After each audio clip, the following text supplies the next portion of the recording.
لا إله إلا هو الحي القيوم وأتوب إليه ولا حول ولا قوة إلا بالله العلي العظيم. اللهم صل على محمد وعلى آل محمد كما صليت على إبراهيم وعلى آل إبراهيم إنك حميد مجيد. اللهم بارك على محمد وعلى آل محمد كما باركت على إبراهيم وعلى آل إبراهيم إنك حميد مجيد. اللهم صل وسلم وبارك عليه. اللهم افتح علينا حكمتك وانشر علينا رحمتك يا ذا الجلال والإكرام. উপস্থিত সম্মানিত ইসলাম প্রিয়, দিন প্রিয়, নবী প্রিয়, কোরআন প্রেমী সুধীবৃন্দ, আল্লাহ সুবহানাহু ওয়া তাআলার অশেষ মেহেরবানিতে দুনিয়ার সকল ব্যস্ততাকে পিছনে রেখে মহাগ্রন্থ, শাশ্বত গ্রন্থ কোরআনে কারিমের মায়াবী আকর্ষণে আসমানি সর্বশেষ এবং সর্বশ্রেষ্ঠ মহাগ্রন্থ কোরআনে কারিমের বরকতপূর্ণ তাফসিরে আসার বসার সময় দেওয়ার সুযোগটুকু আল্লাহ সুবহানাহু ওয়া তাআলা আমাদেরকে ভিক্ষা দান করেছেন। আসুন খুশি হয়ে আমরা সবাই শুকরগুজার হই, সবাই উচ্চারণ করে আলহামদুলিল্লাহ, আলহামদুলিল্লাহি রাব্বিল আলামিন। সমস্ত প্রশংসা বিশ্ব প্রতিপালক মহান আল্লাহর জন্যে। সম্মানিত সুধী, কোনো ব্যক্তি নেয়ামত পেয়ে, সবচেয়ে বড় নেয়ামত পেয়ে যদি বলে আমি সবচেয়ে উত্তম পদ্ধতিতে, সুন্দর পদ্ধতিতে, যথাযথভাবে আল্লাহ সুবহানাহু ওয়া তাআলার প্রশংসা জ্ঞাপন করব, শুকরিয়া আদায় করব, তখন যদি সে বলে আলহামদুলিল্লাহি রাব্বিল আলামিন, সাথে সাথে সর্বশ্রেষ্ঠ পদ্ধতিতে শুকরিয়া আদায় হয়ে যাবে। বলেন আলহামদুলিল্লাহ। সম্মানিত সুধী, সময় অত্যন্ত সংক্ষিপ্ত। আজকে আপনাদের সামনে মহাগ্রন্থ কোরআনে কারিমের সূরাতুল বাকারার 186 এবং 187 নং আয়াত তেলাওয়াত করা হয়েছে।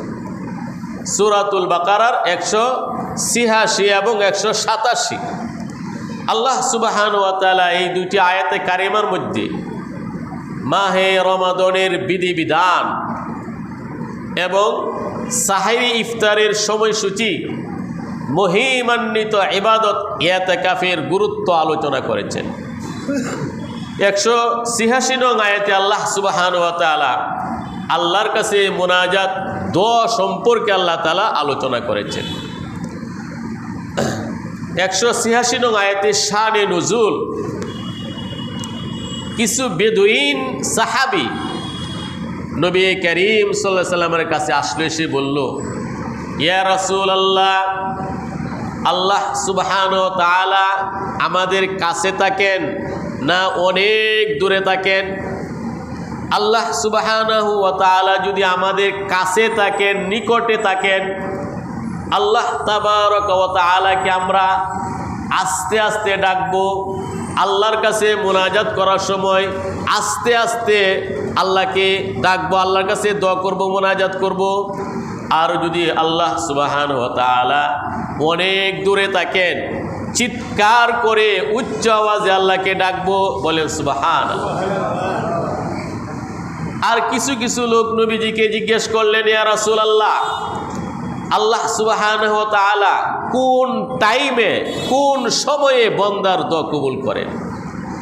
ইত্যাদি প্রেক্ষিতে আল্লাহ সুবহানাহু ওয়া তাআলা সূরাতুল বাকারার 186 নং আয়াত আল্লাহ তাআলা নাজিল করলেন।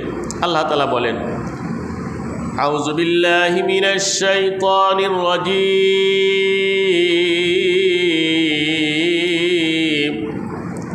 আমি আশ্রয় চাই আল্লাহর কাছে বিতাড়িত শয়তান থেকে।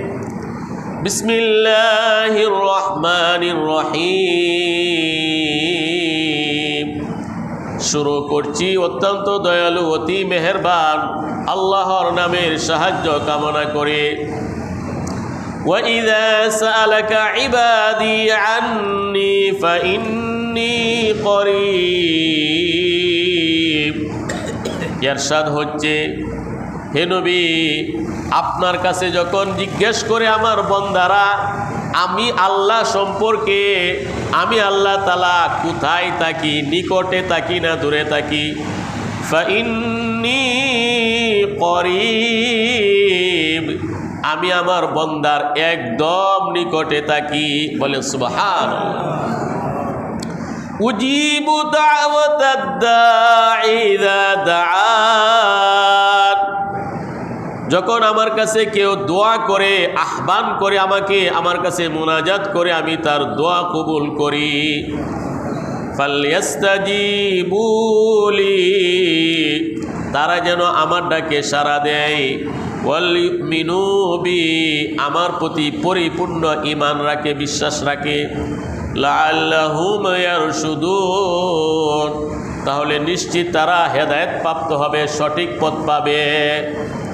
সম্মানিত সুধী, আল্লাহ সুবহানাহু ওয়া তাআলা আগেও মাহে রমাদানের সিয়াম রোজা সম্পর্কে আলোচনা করেছেন, পরেও রোজা সম্পর্কে আলোচনা করেছেন।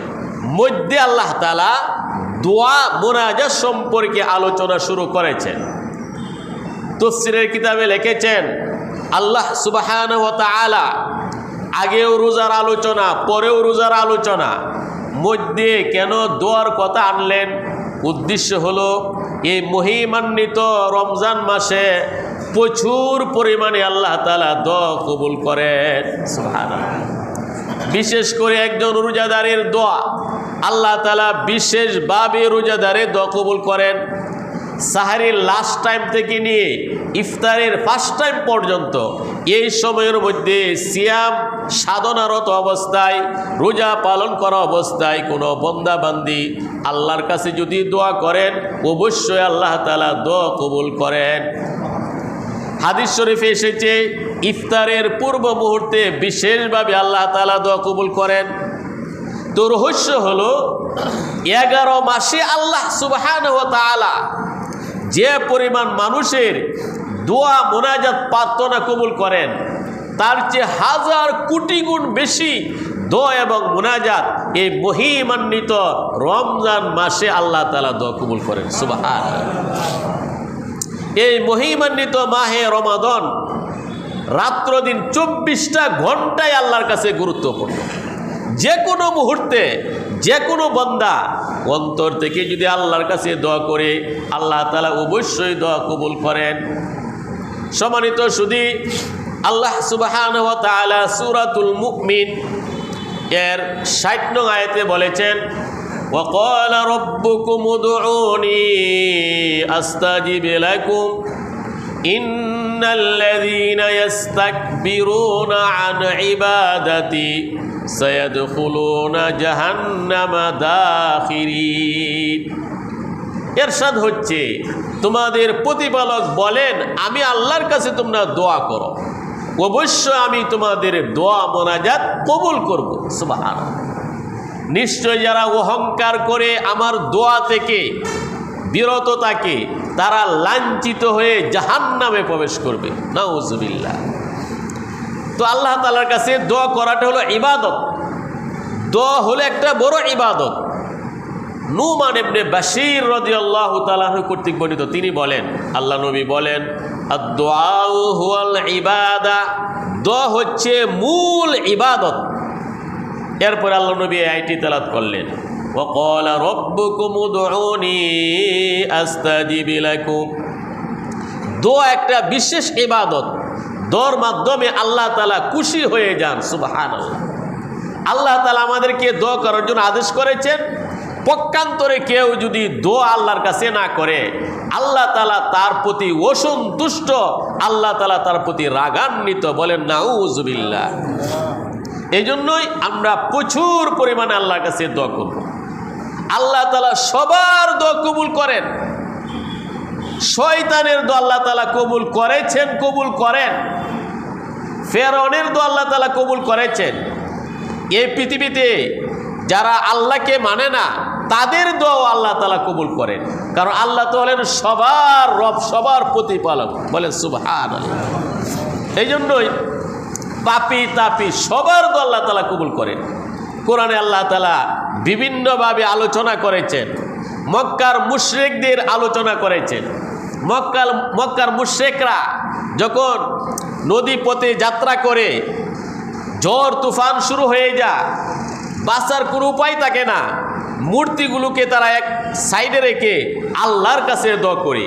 আবার যখন আল্লাহ তাআলা এদেরকে বিপদ মুক্ত করে দেন, তারা যখন নিরাপদ স্থানে চলে যায়, আবার আল্লাহর সাথে শরীক করা শুরু করে দেয়।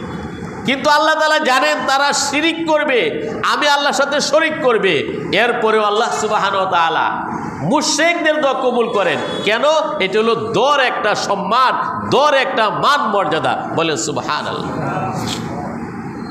এই পৃথিবীর মধ্যে সবচেয়ে নিকৃষ্ট যারা, সবচেয়ে পাপিষ্ট যারা, সবচেয়ে নগণ্য জঘন্য যারা, তাদের দোয়া মোনাজাত আল্লাহ তাআলা বহুবার আল্লাহ তাআলা কবুল করেছেন, করবেন। সুবহানাল্লাহ। এই জন্যই দোয়া বেশি বেশি করতে হবে।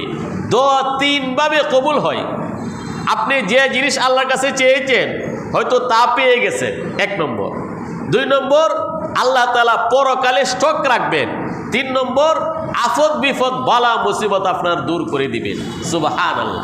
দোয়া কোনোভাবে মিস হয় না।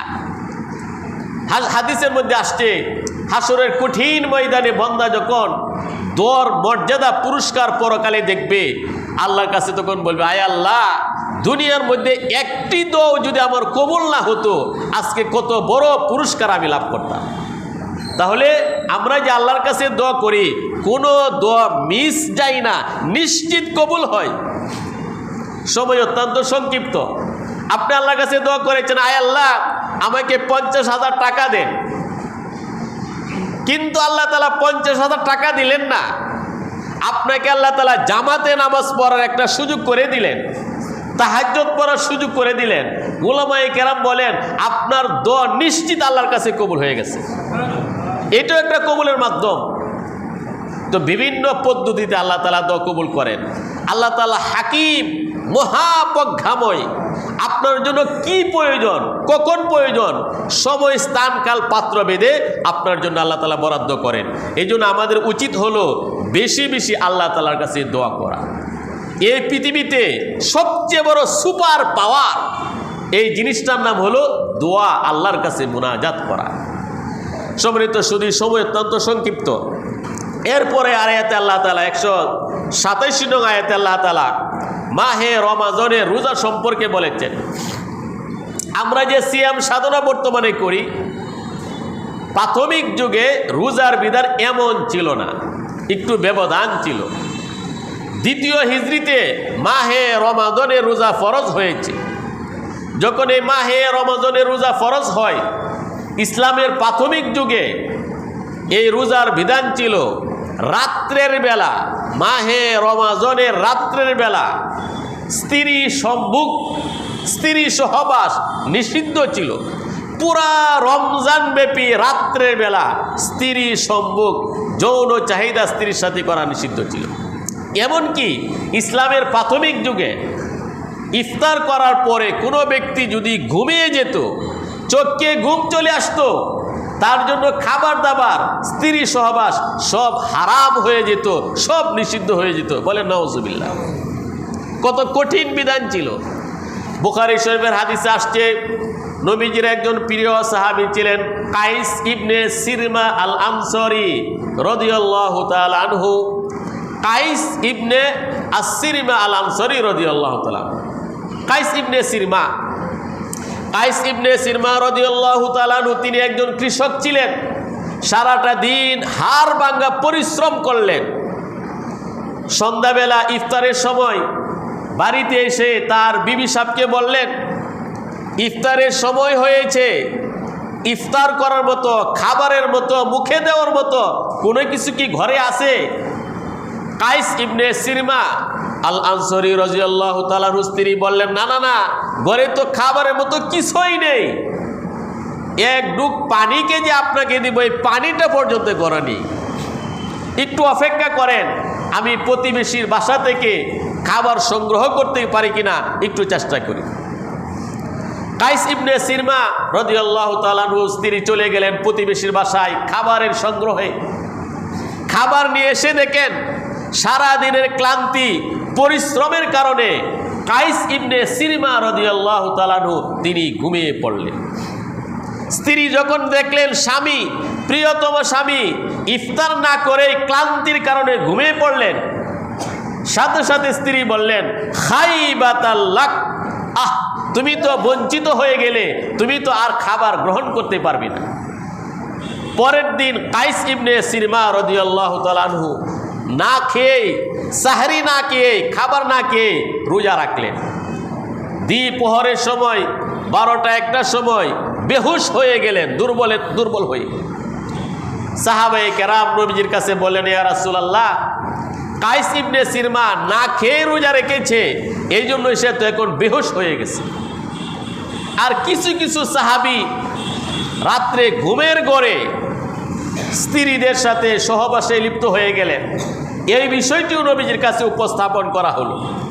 আল্লাহ সুবহানাহু ওয়া তাআলা দয়া পরশ হয়ে কোরআনে কারিমের সূরাতুল বাকারার 187 নং আয়াত নাজিল করলেন। বলেন আলহামদুলিল্লাহ। উহিল্লা লাকুম লাইলাতাস সিয়ামির রাফাসু ইলা নিসাইকুম হুন্না লিবাসুল লাকুম ওয়া আনতুম লিবাসুল লাহুন। আল্লাহ বলেন উহিল্লা লাকুম, এখন থেকে তোমাদের জন্য হালাল করা হয়েছে, লাইলাতাস সিয়ামি, রমজান মাসে রাত্রের বেলা, আর রাফাসু ইলা নিসাইকুম, স্ত্রী সম্ভোগ যৌন চাহিদা স্ত্রীর সাথে পূরণ করা রমজান মাসে এখন থেকে হালাল করা হয়েছে। হুন্না লিবাসুল লাকুম ওয়া আনতুম লিবাসুল লাহুন। আল্লাহ বলেন স্ত্রীরা হলো তোমাদের পোশাক এবং তোমরা হলে তাদের পোশাক স্বরূপ। বলেন সুবহানাল্লাহ। আল্লাহ বলেন এখন থেকে রমজান মাসে স্ত্রী সম্ভোগ হালাল করা হয়েছে, খাবার দাবার রাত্রে ঘুমিয়ে পড়ার পরেও হালাল করা হয়েছে। ইফতারের পর থেকে নিয়ে সাহারির লাস্ট টাইম পর্যন্ত এখন থেকে তোমরা খাবার গ্রহণ করতে পারো, স্ত্রীর কাছে যেতে পারো, এইগুলো হালাল করা হয়েছে। সাহাবায়ে কেরাম ফাফারিহু বিহা ফারহান শাদীদা, সাহাবায়ে কেরাম আনন্দে উদ্বেলিত হয়ে গেলেন, তার অত্যন্ত আনন্দিত হলেন। আল্লাহ তাআলা কত বড় একটা সুযোগ করে দিয়েছেন। বলেন আলহামদুলিল্লাহ। সম্মানিত সুধী, আল্লাহ সুবহানাহু ওয়া তাআলা বলেন হুন্না লিবাসুল লাকুম ওয়া আনতুম লিবাসুল লাহুন্না, তোমাদের সহধর্মিণীগণ নারীগণ তোমাদের পোশাক স্বরূপ আর তোমরা তাদের পোশাক স্বরূপ। অনেক ব্যাখ্যা। পোশাক যেমন গায়ের সাথে মিশে থাকে, স্বামী স্ত্রীর মধ্যে গভীর মহব্বত হবে, ভালোবাসা প্রেম খুব গভীর হবে, এই জন্য আল্লাহ তাআলা বলেছেন পোশাক স্বরূপ। এই দুনিয়ার মধ্যে সবচেয়ে বড় প্রেমিক প্রেমিকা হলো স্বামী স্ত্রী। তো পোশাক যেমন গায়ের সাথে মিশে থাকে, স্বামী স্ত্রী একদম মিশে থাকবে। হুন্না লিবাসুল লাকুম এর আরেকটি ব্যাখ্যা হলো পোশাক পরিচ্ছদ, নিজের ত্বক দেহটাকে আবৃত করে রাখে, ঢেকে রাখে। একজন স্বামী সে একজন মানুষ, একজন স্ত্রী সেও একজন মানুষ। মানবিক কারণে স্বামীর পক্ষ থেকে অনেক ভুল ত্রুটি প্রকাশ পেতে পারে। স্বামীর পক্ষ থেকে ভুল ত্রুটি প্রকাশ পেলে স্ত্রী যেন তার পিতার কাছে, আত্মীয় স্বজনের কাছে প্রকাশ না করে, স্ত্রী যেন অন্য কারো কাছে প্রকাশ না করে। পক্ষান্তরে স্ত্রীর কোনো ভুল ত্রুটি প্রকাশ পেতে পারে মানুষ হওয়ার কারণে। এই জন্যই আল্লাহ তাআলা বলেন স্ত্রীর যদি কোনো ভুল ত্রুটি প্রকাশ পায়, স্বামী এগুলো গোপন করবে, আত্মীয় স্বজনের কাছে, বন্ধু বান্ধবের কাছে, কারো কাছে প্রকাশ করবে না। এইটা হলো একটা ব্যাখ্যা। স্বামী হলো স্ত্রীর জন্য পোশাক স্বরূপ, আর স্ত্রী হলো স্বামীর জন্য পোশাক স্বরূপ। পোশাক যেমন মানুষের দেহটাকে আবৃত করে রাখে, ঠিক তেমনিভাবে স্বামী স্ত্রীর গোপন কথা, গোপন বিষয়গুলো কারো কাছে প্রকাশ করা যাবে না। সম্মানিত সুধী, বাবা আদম আলাইহিস সালামকে যখন আল্লাহ তাআলা জান্নাতে সৃষ্টি করলেন, আদম আলাইহিস সালাম জান্নাতে সব নাজ নেমত পেয়ে কি যেন একটা শূন্যতা অনুভব করেছিলেন। বাবা আদম জান্নাতের মতো এত সুখ শান্তি হুর গেলমান পেয়ে বাবা আদম কি যেন একটা শূন্যতা অনুধাবন করতেছেন, অনুভব করতেছেন, কি যেন তার একটা নাই। আদম আলাইহিস সালাম ঘুমাচ্ছেন। আদম আলাইহিস সালামের বাম পাজরের বক্র হাড্ডি থেকে, বাঁকা হাড্ডি থেকে মা হাওয়া আলাইহিস সালামকে আল্লাহ তাআলা সৃষ্টি করলেন। বলেন আলহামদুলিল্লাহ। এই জন্য স্ত্রীকে বলা হয় অর্ধাঙ্গিনী। হাদিসের মধ্যে আসছে আদম আলাইহিস সালামের বাম পাজরের বক্র হাড্ডি থেকে মা হাওয়া আলাইহিস সালামকে আল্লাহ তাআলা সৃষ্টি করেছেন। আল্লাহ নবী বলেন, হে যুব সমাজ, হে পৃথিবীর স্বামীগণ, স্ত্রী মহিলাদের মেজাজ বক্র, বাঁকা হাড্ডি থেকে তাদেরকে সৃষ্টি করা হয়েছে। তোমরা যদি এই বাঁকা হাড্ডিকে সোজা করতে চাও, ভেঙে ফেলবে, ডিভোর্স দিতে হবে, তালাক দিতে হবে। বলেন নাউজুবিল্লাহ। এই জন্যই এই বক্র হাড্ডি নিয়ে তোমাদেরকে চলতে হবে। আমাদের এই আধুনিক বিশ্বে, আমাদের সমাজের যে চিত্র অত্যন্ত ভয়াবহ। আগে তো ফতোয়া আসতো স্বামী 3 কথা বলছে, এখন আসে স্ত্রী 3 কথা বলছে। নাউজুবিল্লাহ। তালাক এবং ডিভোর্সের যে তত্ত্ব অত্যন্ত ভয়াবহ। সামান্য একটা ছোট্টখাটো জিনিস নিয়ে স্বামী স্ত্রীর মধ্যে একটা ঝগড়া বাঁধে, একটা সংসার ভেঙে যায়। তো আল্লাহ রসুল বলেন, হে পৃথিবীর স্বামীগণ, স্ত্রীদের মেজাজ বক্র হাড্ডি, তোমার এই বক্রতা নিয়ে চলতে হবে। তুমি যদি এদেরকে সোজা করতে চাও, তালাক দিতে হবে, তোমার সংসার ভেঙে যাবে। এই জন্যই সাবধান থাকতে হবে। সম্মানিত সুধী, স্ত্রীদের বকাঝকা, দুর্ব্যবহার কোনো স্বামী যদি ধৈর্যের সাথে বরণ করে, আল্লাহ তাআলা ওই স্বামীকে আধ্যাত্মিক শক্তি দান করবেন। বলে সুবহানাল্লাহ।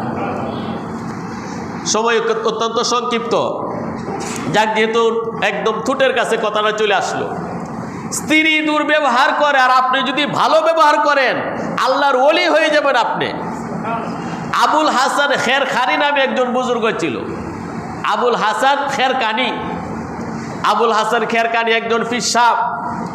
এক মুরিদ গেল তার সাথে সাক্ষাৎ করার জন্য। পীর সাহেবকে না পেয়ে খবর নিলেন বাড়িতে। তার স্ত্রী এত খারাপ ছিল, তার মুখ এবং ব্যবহার খুব দুর্ব্যবহার করলো। পীর সাহেব যখন আসলো তখন মুরিদে বলল যে, হুজুর, আপনার স্ত্রী এত খারাপ, এত দুর্ব্যবহার করলো, শুধু আপনার স্ত্রী দেখে আমি ক্ষমা সুন্দর দৃষ্টিতে দেখলাম, নতুবা আমি তাকে খুন করে ফেলতাম। এত আমাকে দুর্ব্যবহার করেছে, এত কষ্ট দিয়েছে। দেখলেন পীর সাহেব জঙ্গল থেকে লাকড়ির বোঝা বাঘের উপর তুলে বিষধর সাপকে লাঠি বানিয়ে পীর সাহেব আসতেছে। লাকড়ির বোঝা বাড়িতে রেখে সাপও চলে গেল, বাঘও চলে গেল। 1 বছর পর আবার এই মুরিদ গেলেন পীর সাহেবের সাথে সাক্ষাৎ করার জন্য। তো গিয়ে দেখেন পীর সাহেব বাড়িতেই নেই। স্ত্রী খুব সুন্দর ব্যবহার করলো। পীর সাহেবকে দেখলেন লাকড়ির বোঝা মাথার মধ্যে করে নিয়ে আসতেছে। তখন মুরিদে বলল যে, হুজুর, গত বছর আসছিলাম, আপনার স্ত্রী অনেক দুর্ব্যবহার করেছিল, আর আপনি বাঘের মধ্যে বসে লাকড়ির বোঝা বাঘের উপর নিয়ে আসছেন, বিষধর সাপকে লাঠি বানিয়ে। আর এই বছর আপনার স্ত্রী অনেক ভালো ব্যবহার করলো, আর আপনার মাথার মধ্যে লাকড়ির বোঝা, কারণ কি? তখন পীর সাহেব বলল, শুনো, এই যে আমার আগের স্ত্রী, সে অনেক দুর্ব্যবহার করত, আমি ধৈর্য ধারণ করতাম। আল্লাহ তাআলা আমাকে আধ্যাত্মিক শক্তি দান করেছিলেন, কেরামত দান করেছিলেন। বাঘের সাপে আমার কথা শুনতো। আমার ওই স্ত্রী মারা গেল, আমাকে কষ্ট দেয় না, দ্বিতীয় বিয়ে করলাম, আমার কেরামতেও চলে গেল।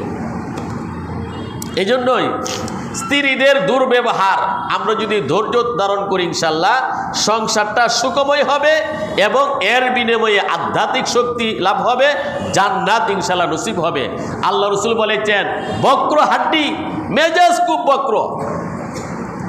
এই জন্যই এক হাদিসে আল্লাহ রসুল বলেন, বুখারী মুসলিমের হাদিসে, আল্লাহ রসুল যখন ঐতিহাসিক মেরাজে গিয়েছিলেন, মেরাজ থেকে এসে নবীজি বললেন, ইয়া মাশারান নিসা তাসাদদাকনা ফাইন্নী উরিতুকুন্না আকসার আহলিন নার। হে নারীরা, বেশি বেশি দান খায়রাত করো, জাহান্নামের মধ্যে নারীদেরকে আমি বেশি দেখে আসছি। মহিলারা বলল, ইয়া রাসূলুল্লাহ, আমরা নারীরা এত জাহান্নামে যাওয়ার কারণটা কি? আল্লাহ নবী যখন জাহান্নাম পরিদর্শন করলেন, অধিকাংশ নারীদেরকে দেখলেন। মহিলারা বলল, আমরা কেন বেশি জাহান্নামে? আল্লাহ নবী বললেন, দুইটা কারণ। তাকফুরনাল আশিরা ওয়া তুহসিনাল লানা, স্বামীর অকৃতজ্ঞ হও আর স্বামীর সাথে বেশি বকাঝকা করো। এই দুই কারণে অধিকাংশ নারীরা জাহান্নামের মধ্যে যাবে। আল্লাহ রসুল বলেন, হে আমার উম্মত, আল্লাহ সুবহানাহু ওয়া তাআলা ব্যতীত কোন সৃষ্টিজীবকে যদি সেজদা করার অনুমতি থাকতো, দুনিয়ার সকল নারীদেরকে বলতাম, হে নারী সমাজ, তোমাদের স্বামীদেরকে সেজদা করো। স্বামীর যে অধিকার স্ত্রীর ওপর, আল্লাহ নবী বলেন, আমি সকল মহিলাদেরকে বলতাম, হে মহিলারা, তোমাদের স্বামীকে সেজদা করো, কারণ তোমার স্বামীর অনেক অধিকার।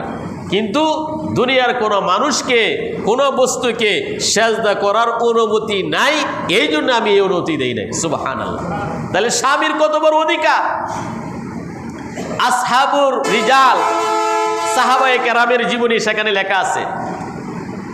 মুআজ ইবনে জাবাল রাদিয়াল্লাহু তাআলা আনহু থেকে বর্ণিত, মুআজ ইবনে জাবালকে আল্লাহ রসুল ইয়ামানের গভর্নর হিসাবে প্রেরণ করলেন। যুবক মানুষ ছিলেন মুআজ ইবনে জাবাল রাদিয়াল্লাহু আনহু। এক যুবতী মহিলা, একজন তরুণী, একজন যুবতী আসলো ইয়ামানের।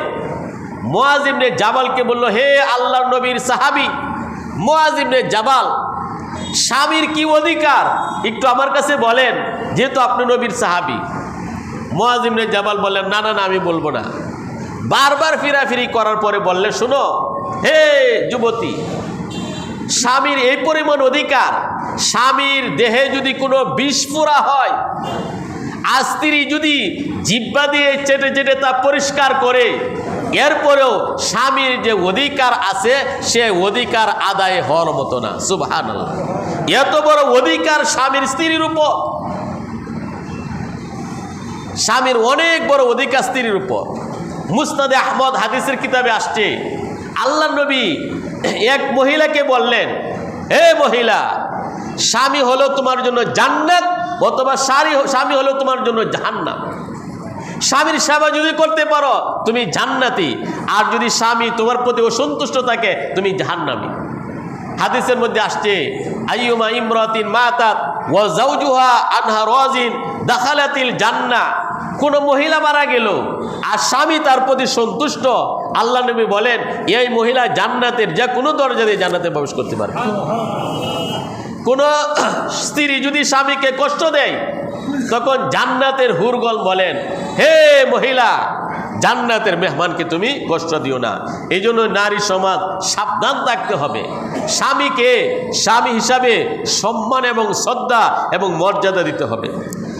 সম্মানিত শুধু এরপরে আল্লাহ সুবহানাহু ওয়া তাআলা ইফতার সাহারির কথা বলেছেন, সাহারির লাস্ট টাইমের কথা বলেছেন এবং ইতিকাফের কথা বলেছেন। সময় যেহেতু সংক্ষিপ্ত, ইতিকাফ এক মহিমান্বিত এক ইবাদত। ইতিকাফ মাহে রমজানের মূল ইবাদত হলো ইতিকাফ। ইতিকাফ একটা প্রাচীন ইবাদত। সাহাবায়ে কেরাম এর বহু আগ থেকে ইতিকাফ চলে আসছে। ইব্রাহিম আলাইহিস সালামের যুগ থেকে জাহিলিয়তের যুগে ইতিকাফের বিধান ছিল। তো রমজান মাসের মূল ইবাদত হলো ইতিকাফ। নবী করিম সাল্লাল্লাহু আলাইহি সাল্লাম প্রতি রমজানে ইতিকাফ করেছেন। আল্লাহ নবী 9টি রমজান পেয়েছেন। 9টি রমজান। এই 9টি রমজানের মধ্যে এক বছরে ইতিকাফে বসতে পারেন নাই, বিশেষ কারণে, যুদ্ধের ঝামেলা থাকার কারণে। যেই বছর ইন্তিকাল করবেন 20 দিন আল্লাহ রসুল ইতিকাফ করেছেন। সুবহানাল্লাহ। নবীর পরে সাহাবায়ে কেরাম ইতিকাফ করেছেন, খুলাফায়ে রাশিদিন ইতিকাফ করেছেন, নবীর স্ত্রীগণ ইতিকাফ করেছেন, সকল ভালো মানুষগুলো ইতিকাফ করেছেন এবং করেন।